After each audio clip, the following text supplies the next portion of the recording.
मुलांनी भरपूर पौष्टिक असे पदार्थ खावेत असे आपल्याला नेहमीच वाटत असते. मुलांनी भाज्या खाव्यात यासाठी आपण बऱ्याच पदार्थांमध्ये भाज्या दिसू नयेत याची काळजी घेतो. परंतु आता असे काहीच करण्याची गरज नाही.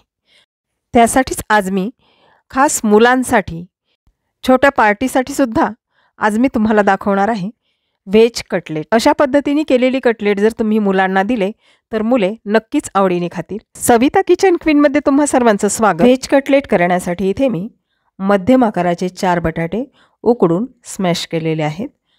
आता यामध्ये काही भाज्या घालूयात. इथे मी पत्तागोबी किसून घेतलेला आहे, तो 1 वाटी घातलेला आहे. त्यानंतर गाजराचा किस देखील 1 वाटी घातलेला आहे. भाज्या तुम्ही तुमच्या आवडीनुसार कमी अधिक करू शकता. इथे मी मटार घातलेली आहे, फ्रेश मटार आहे, परंतु 2 मिनिटासाठी मीठ घालून थोडीशी उकडून घेतली होती. आता सिमला मिरची अर्धी वाटी बारीक चिरून घालायची आहे. नंतर कोथिंबीर ही आपल्याला अर्धी वाटी बारीक चिरून घालायची आहे. आता इथे मी 1 वाटी ब्रेड क्रम्स घालत आहे. त्यानंतर आलं लसूण मिरची पेस्ट 1 चमचा घालायची आहे. लाल तिखट इथे आपल्या आवडीनुसार घालायचं आहे. इथे मी अर्धा ते पाऊण चमचा लाल तिखट घालत आहे. गरम मसाला अर्धा चमचा घालायचा आहे. चाट मसाला 1 चमचा घालायचा आहे. त्यानंतर धणे पावडर इथे मी 1 चमचा घालत आहे. भाजलेल्या जिऱ्याची पावडर पाऊण चमचा घालायची आहे. चवीनुसार मीठ घालायचं आहे. आता आपण हे अगदी हलक्या हाताने मिक्स करायचं आहे.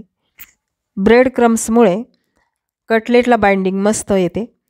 कटलेटचे मिश्रण आपल्याला हलक्या हातानेच असे मिक्स करायचे आहे, नाहीतर त्याला पाणी सुटते. हे मिश्रण तुम्हाला सैल वाटत असेल तर तुम्ही यामध्ये अजून ब्रेड क्रम्स मिक्स करू शकता. आता आपले कटलेटचे मिश्रण तयार झालेले आहे. मस्त याचा असा गोळा तयार झालेला आहे. आता आपण स्लरी बनवूयात. यासाठी इथे मी एका बाउलमध्ये 2 चमचे कॉर्नफ्लॉवर घालत आहे आणि त्यामध्ये पाणी घालायचं आहे. यामध्ये आपल्याला गुठळ्या राहू द्यायच्या नाहीत. आता ही स्लरी आपली बनवून तयार झालेली आहे. जास्त घट्ट करायची नाही. यामध्ये आपण अजून थोडेसे पाणी घालूयात. आता स्लरी बनवून तयार झालेली आहे. आपण कटलेट कसे बनवायचे ते पाहूयात. आता तयार केलेल्या मिश्रणाचा एक गोळा घ्यायचा आहे आणि त्याला गोल लांबट असा आकार द्यायचा आहे.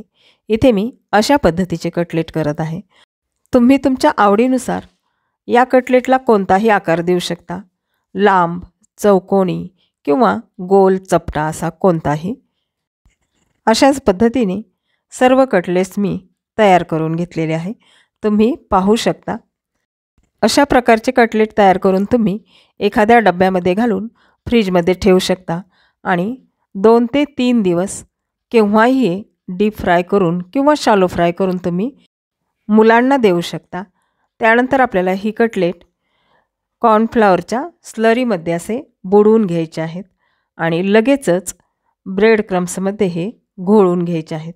घोळवताना हे थोडेसे व्यवस्थित घोळवायचे आहेत आणि अगदी हलक्या हाताने याला दाब द्यायचा आहे, म्हणजे हे ब्रेड क्रम्स त्याला चांगले चिटकून बसतील आणि तेलामध्ये सुटणार नाहीत. अशाच पद्धतीने आपल्याला बाकीचे कटलेट तयार करून घ्यायचे आहेत आणि तेलामध्ये शॅलो फ्राय करून घ्यायचे आहेत किंवा डीप फ्राय करून घ्यायचे आहेत. आता मी हे कटलेट डीप फ्राय करून घेत आहे. डीप फ्राय करत असताना गॅसची फ्लेम ही लहानच ठेवायची आहे, नाहीतर ते लवकर करपण्याची शक्यता असते. दोन्ही साईडने मस्त सोनेरी रंग येईपर्यंत आपल्याला डीप फ्राय करून घ्यायचे आहेत. आता इथे आपले कटलेट छानपैकी तयार झालेले आहेत. सर्व बाजू याच्या व्यवस्थित अगदी फ्राय झालेले आहेत. आता हे कटलेट आपण काढून घेऊयात आणि राहिलेले कटलेट अशाच प्रकारे तयार करून घेऊयात. कटलेट तयार करत असताना कटलेटच्या मिश्रणात मीठ घातल्यानंतर हे मिश्रण खूप वेळ ठेवू नका. लगेचच याचे कटलेट बनवून घ्या. जर आपण हे मिश्रण मीठ घालून खूप वेळ ठेवले तर पातळ होते आणि याचे कटलेट बनत नाहीत. त्यामुळे कटलेटच्या मिश्रणात मीठ ऐनवेळी घाला किंवा मीठ घातल्यानंतर लगेचच बनवून घ्या. आता इथे सगळे कटलेट बनवून तयार झालेले आहेत. ते आपण तेलामधून बाहेर काढून घेऊयात. येथे आपले भरपूर पौष्टिक असलेले वरून कुरकुरीत आणि आतमधून सॉफ्ट असे व्हेज कटलेट तयार झाले आहेत.